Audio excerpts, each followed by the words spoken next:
Kalau seorang terdakwa korupsi bilang, "Saya menjalankan arahan presiden." Apakah itu otomatis berarti presiden ikut terseret? Atau itu justru cara paling halus untuk menggeser tanggung jawab? Ini yang perlu kita bahas dengan kepala dingin. Karena dalam kasus besar seringkali publik terpancing oleh satu kalimat. Satu nama disebut, lalu ruang publik langsung menyimpulkan. Padahal dalam hukum, nama besar memang bisa membuat berita menjadi besar, tapi belum tentu membuat perkara menjadi kuat. Nama Joko Widodo kembali muncul di ruang sidang. Kali ini dalam kasus dugaan korupsi pengadaan satelit di Kementerian Pertahanan. Perkaranya berkaitan dengan pengamanan slot orbit 123 derajat bujur timur. Ini bukan isu kecil. Slot orbit adalah posisi strategis di ruang angkasa. Posisi ini bisa dipakai untuk kepentingan komunikasi, pertahanan, dan kedaulatan negara. Kalau slot orbit tidak digunakan dalam jangka waktu tertentu, ada risiko hak penggunaannya hilang. Bisa diambil oleh pihak lain, bisa dipakai oleh negara lain. Jadi dari sisi kebijakan, keinginan negara untuk mengamankan slot orbit itu masuk akal, bahkan penting. Negara memang tidak boleh lalai dalam menjaga aset strategis seperti ini. Tapi hukum pidana tidak berhenti pada tujuan baik. Dalam perkara pidana, pertanyaannya bukan hanya apakah tujuannya penting, tapi juga bagaimana tujuan itu dijalankan. Apakah prosedurnya benar? Apakah kewenangannya jelas? Apakah anggarannya tersedia? Apakah kontraknya sah? Apakah ada pihak yang diuntungkan secara tidak sah? Apakah negara dirugikan?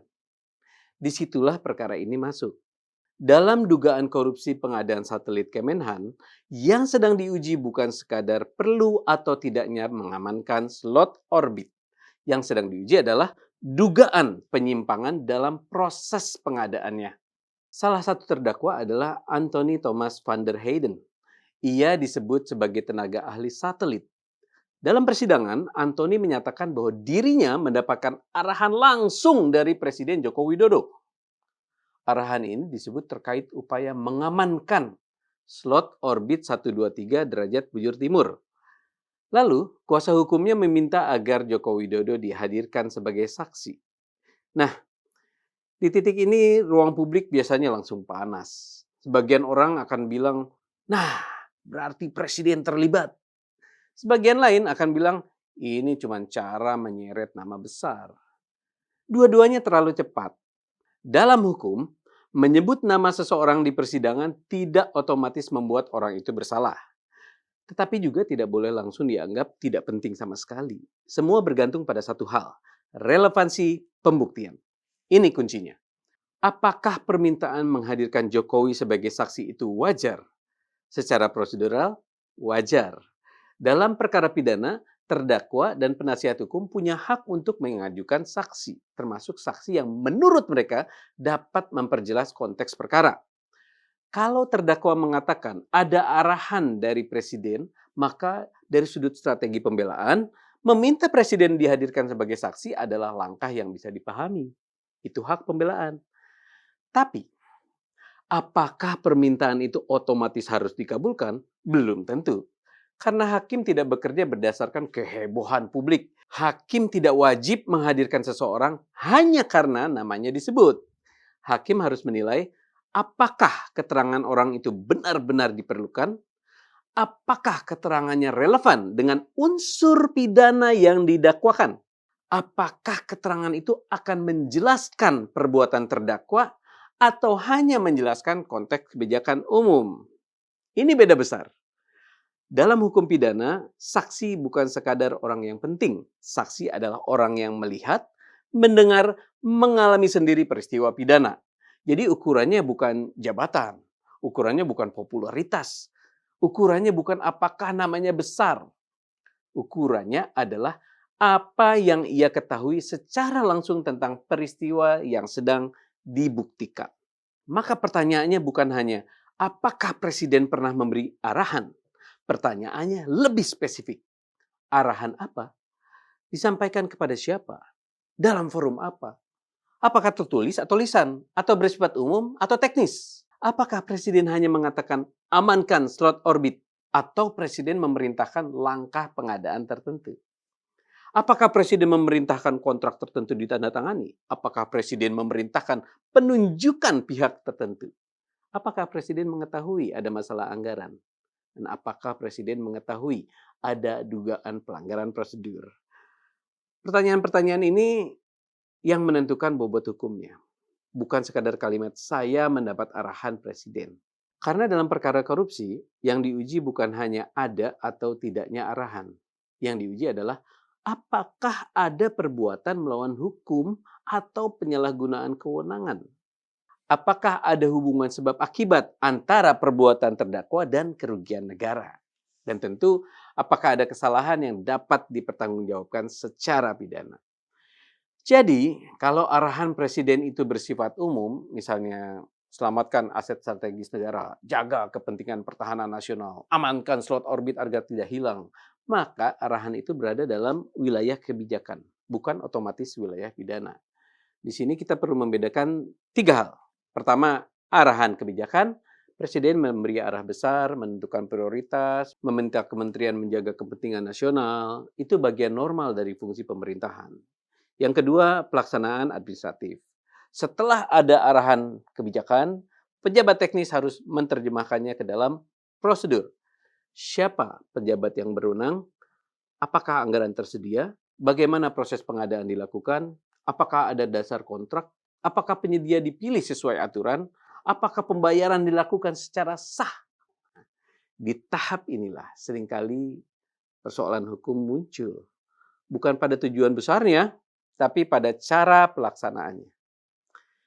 Ketiga, perbuatan pidana. Ini tahap paling serius. Di sini yang diuji adalah apakah ada penyimpangan hukum yang menyebabkan kerugian negara. Apakah ada pihak yang menggunakan kewenangan secara tidak sah? Apakah ada tindakan yang sejak awal tidak bisa dibenarkan oleh hukum? Nah, kalau seseorang berkata, saya hanya menjalankan arahan presiden. Kalimat itu belum selesai secara hukum. Karena arahan bukan mantra sakti. Arahan umum tidak otomatis membenarkan kontrak yang bermasalah. Arahan umum tidak otomatis membenarkan pengadaan tanpa dasar yang jelas. Arahan umum tidak otomatis membenarkan penunjukan pihak tertentu tanpa prosedur. Arahan umum juga tidak otomatis menghapus kerugian negara. Dalam negara hukum, tujuan baik tidak boleh menjadi cek kosong. Kalimat demi kepentingan negara tidak boleh dipakai untuk menutup pelanggaran prosedur. Karena kalau itu dibiarkan, semua orang bisa berlindung di balik alasan ini untuk negara, ini demi kepentingan strategis, ini karena perintah atasan. Padahal hukum administrasi dan hukum pidana justru hadir untuk memastikan bahwa kepentingan negara dijalankan dengan cara yang sah, bukan dengan cara yang serampangan. Tapi kita juga harus adil. Jangan sampai setiap arahan presiden langsung ditafsirkan sebagai keterlibatan pidana. Presiden memang memberi arahan, itu tugas presiden. Dalam sistem pemerintahan, presiden memberikan arah kebijakan. Menteri memimpin sektor. Pejabat teknis menjalankan administrasi. Pejabat pembuat komitmen mengurus kontrak. Pengguna anggaran bertanggung jawab atas anggaran. Pihak penyedia bertanggung jawab atas pelaksanaan. Ada rantai tanggung jawab. Kalau semua kesalahan teknis langsung dilempar ke atas, maka setiap perkara di kementerian bisa otomatis menyeret presiden. Itu tidak sehat. Tapi sebaliknya, kalau semua pejabat teknis bisa berlindung di balik kalimat perintah atasan, maka tidak ada yang bertanggung jawab. Itu juga berbahaya. Negara hukum harus menjaga keseimbangan. Jangan mudah menyeret orang hanya karena namanya disebut. Tapi juga jangan takut memeriksa siapapun kalau keterangannya memang relevan. Itulah kerja hakim. Hakim harus menyaring. Apakah Jokowi perlu dihadirkan karena keterangannya menyentuh langsung unsur pidana atau cukup dibuktikan dengan dokumen, notulen, surat, keputusan, kontrak, dan keterangan pejabat teknis yang terlibat. Kalau yang ingin dibuktikan hanya bahwa pernah ada arahan umum untuk mengamankan slot orbit, maka bisa jadi nilainya tidak menentukan. Karena inti perkara bukan apakah slot orbit perlu diamankan. Hampir semua orang bisa setuju. slot orbit strategis perlu diamankan. Inti perkaranya adalah apakah cara mengamankannya dilakukan sesuai dengan hukum. Ini yang harus kita pegang. Publik boleh bertanya, media juga boleh memberitakan, penasihat boleh membangun strategi, terdakwa juga boleh menggunakan hak pembelaannya.